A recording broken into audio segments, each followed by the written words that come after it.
दोस्तों नमस्कार। कैसे आप सभी? उम्मीद करता हूँ कि बेहतर होंगे, अपने परिवार के साथ कुशल मंगल होंगे और अपनी तैयारी अच्छे ढंग से कर रहे होंगे। दोस्तों आज आपके लिए लेकर आया हूँ हिंदी व्याकरण का एक बहुत ही महत्वपूर्ण टॉपिक, जिसका नाम है संधि। जो कि रटते रहते हो फिर भी समझ में नहीं आ रहा सर, क्या करें? तो उसका समाधान आज इस क्लास में तो क्या, मेरे ख्याल से ये 4-5 क्लासें आएंगी उसमें, क्योंकि काफ़ी लंबा टॉपिक है ये। एक क्लास में करवाना ठीक नहीं है, ज़्यादा लंबी क्लास हो जाती है फिर। तो रटंत प्रणाली से दूर, हर बार की तरह और तर्क सहित और बिल्कुल ही अच्छे ढंग से आज संधि का निराकरण करेंगे। जो जो भी समस्याएं आपके सामने आती हैं कि संधि से संधि विच्छेद करते समय कैसे, यह कैसे बन गया, आधा वह कैसे बन गया, क्या हो गया, ये सभी बातों का निराकरण आज इस क्लास में होने वाला है। तो आज बिल्कुल जीरो लेवल से उठाते हैं, देखिए ध्यान से। सबसे पहले संधि का शाब्दिक अर्थ जानेंगे क्या होता है।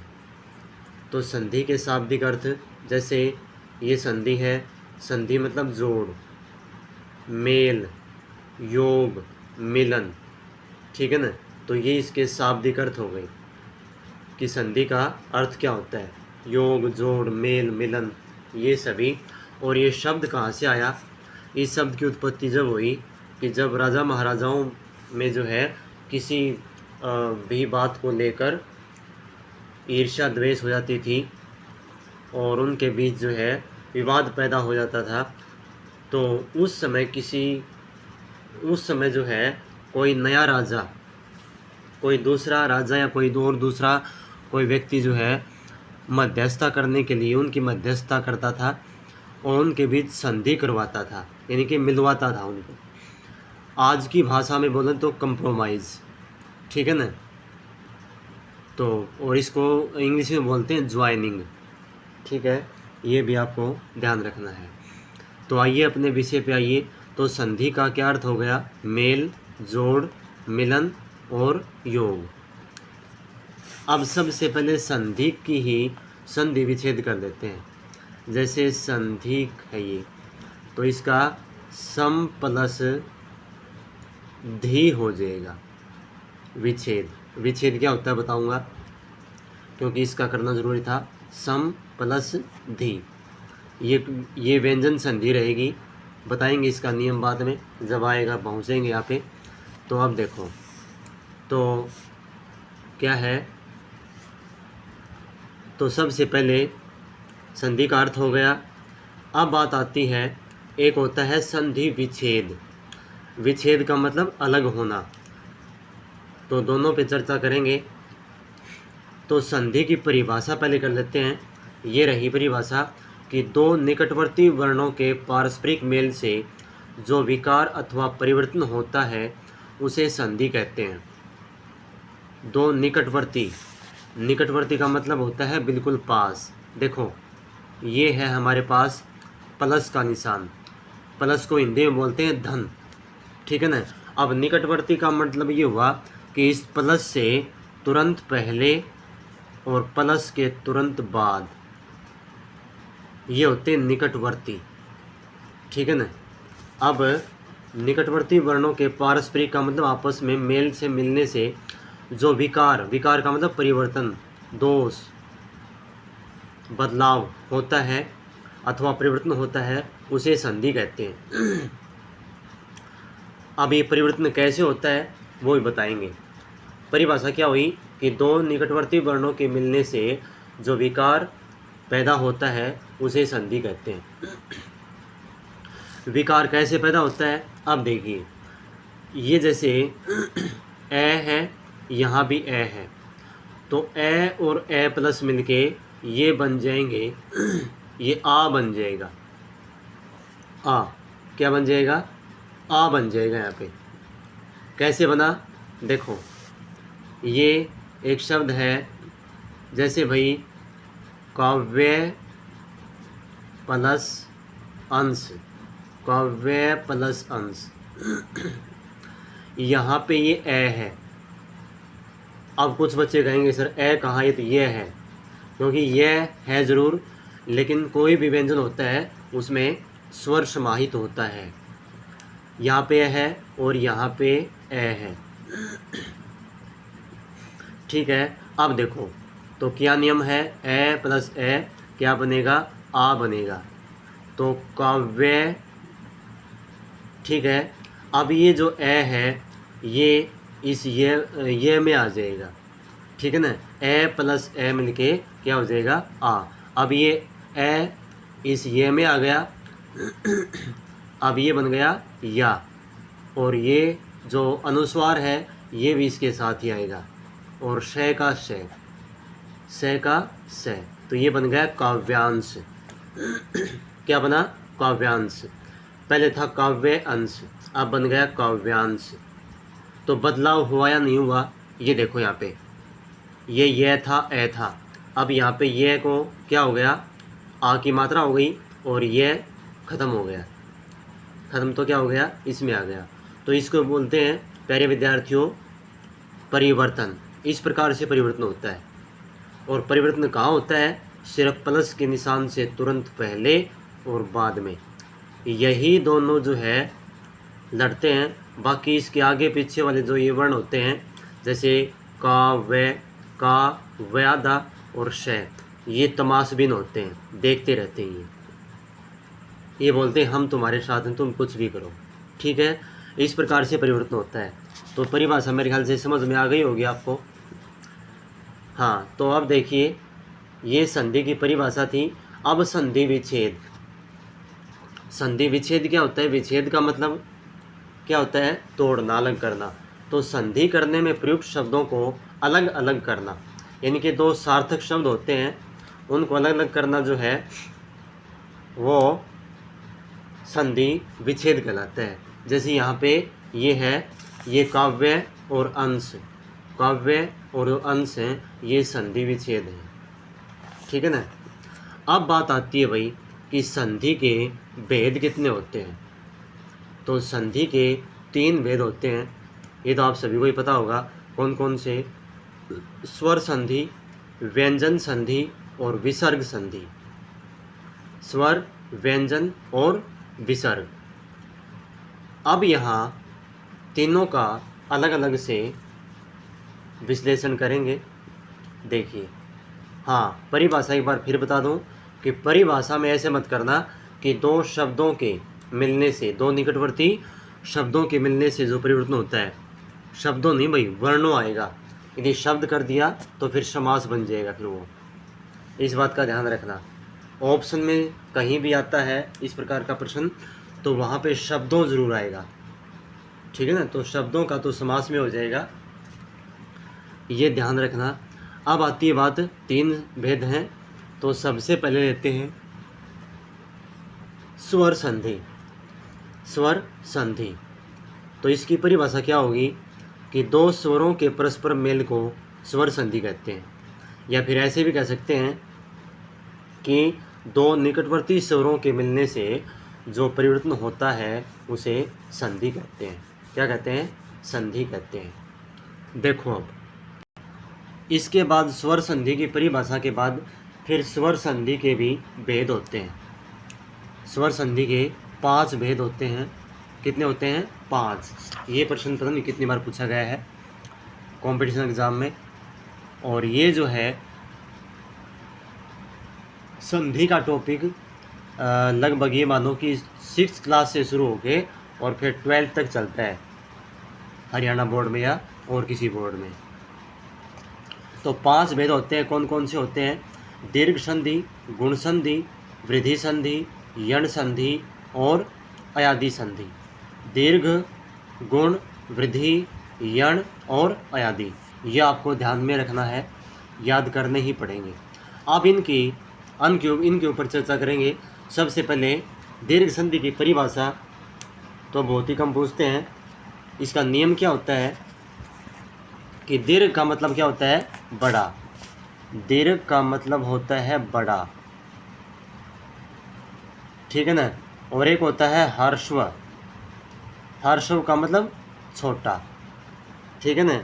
तो जैसे कोई भी ह्रस्व हो, ह्रस्व या दीर्घ के बाद, ह्रस्व या दीर्घ के बाद ह्रस्व या दीर्घ हो तो दीर्घ ही बनेगा। देखिए यहाँ पे लिख रखा है ह्रस्व या दीर्घ स्वर ए आ ई उ के साथ ह्रस्व या दीर्घ ए आ ई उ के मेल से दीर्घ स्वर आ ई बड़ा ऊ ही बनता है, तो वह दीर्घ संधि कहलाती है।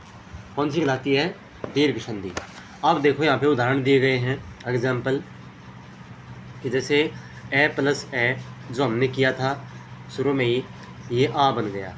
तो यहाँ पे देखो मत प्लस अनुसार, क्या है?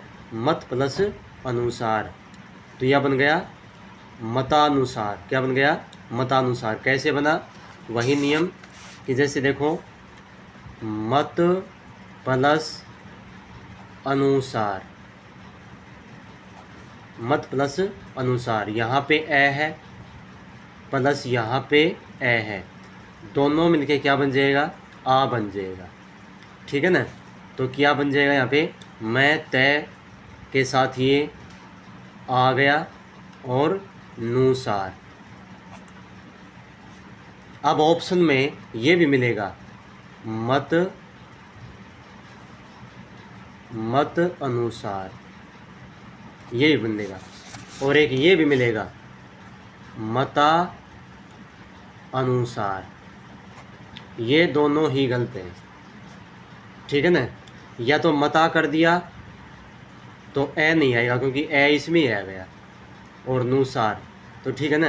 तो ये हो जाएगा मतानुसार, ठीक है। इसी प्रकार से ई के हैं, जैसे ई के, जैसे भाई गिरी प्लस ईश, गिरी प्लस ईश, यहाँ पे छोटी ई है ह्रस्व, यहाँ पे दीर्घ ई है, तो बनना क्या है? दीर्घ ही बनना है। भले ही यहाँ पे दोनों तरफ जो है ह्रस्व हो, एक तरफ दीर्घ एक तरफ ह्रस्व, या फिर दोनों तरफ दीर्घ हो, तो बनना दीर्घ ही है। तो क्या बन जाएगा? दीर्घ ई बन जाएगी यहाँ पे। अब क्या बन जाएगा यहाँ पे? गी, रे को छोटी की मात्रा है, तो यहाँ पे क्या बन गई? ये ई इसमें आ गई, ये बन गई बड़ी, यानी कि दीर्घ, और शय का शय, ये बन गया गिरीश। क्या बन गया? गिरीश। और अब हमें क्या करना है? यदि संधि विच्छेद पूछे इसकी, तो भाई गिरीश की संधि विच्छेद कीजिए। तो कुछ एक बच्चे जो रटंत प्रणाली के शिकार हैं वो क्या करेंगे? ऐसे करेंगे गिरी प्लस ईश, जो कि बिल्कुल गलत है, क्योंकि जब तक संधि विच्छेद रहती है तब तक उन दोनों शब्दों का अपना अपना वजूद रहता है। गिरी की जो प्रवृत्ति है, गिरी जो है लिखा जाएगा, उसमें दोनों ही ई ह्रस्व आएंगी, ठीक है ना। अब कंप्रोमाइज़ हुआ तो यहाँ पे फिर बड़ी हो गई। इस बात का ध्यान रखना है, रट्टा नहीं मानना है। आया सुन में? आगे देखो, अब ऊ के हैं, जैसे ऊ के उदाहरण बहुत सारे हैं, बस कॉन्सेप्ट अब क्लियर होना चाहिए, ठीक है ना। उदाहरण काफ़ी हैं, जैसे पुण्य प्लस आत्मा पुण्यात्मा, छात्र प्लस आल्य छात्रालय, दीक्षा प्लस अंत दीक्षांत, ठीक है ना। आगे देखो, जैसे ये ई के हैं, योगी प्लस ईश्वर योगीश्वर, ठीक है ना।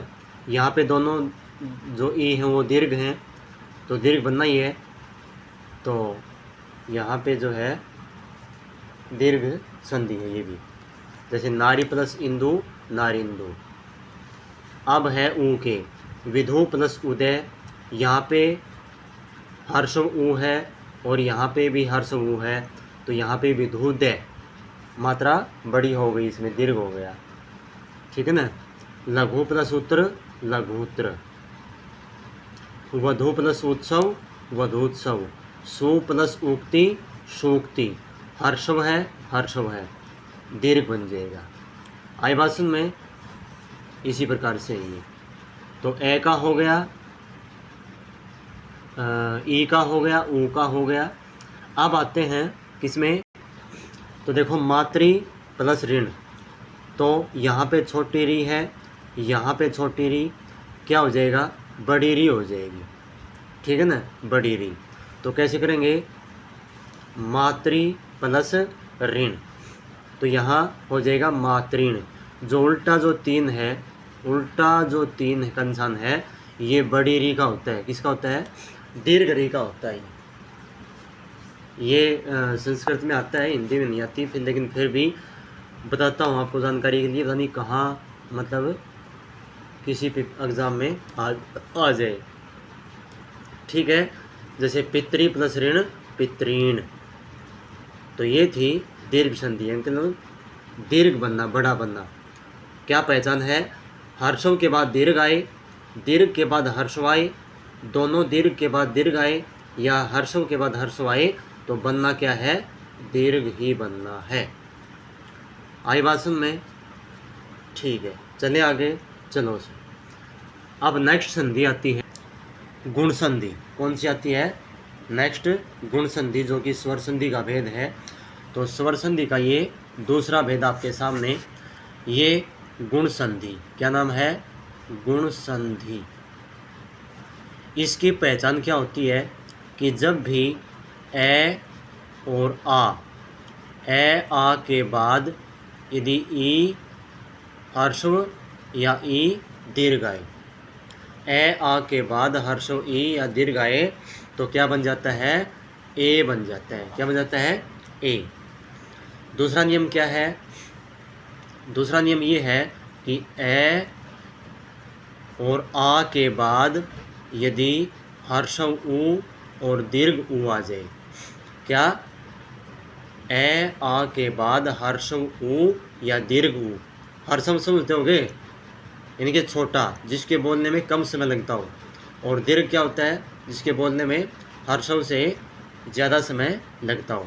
तो क्या बन जाएगा, इसका बन जाएगा ओ, क्या बन जाएगा, ओ बन जाएगा। एक नियम और है इसका कि ए और आ के बाद यदि री आ जाए, क्या आ जाए, री आ जाए, तो क्या बन जाएगा, इसका बन जाएगा अर, क्या बन जाएगा, अर, ये बनेगा। आई बात सुन में, अब इसको देखते हैं उदाहरण से।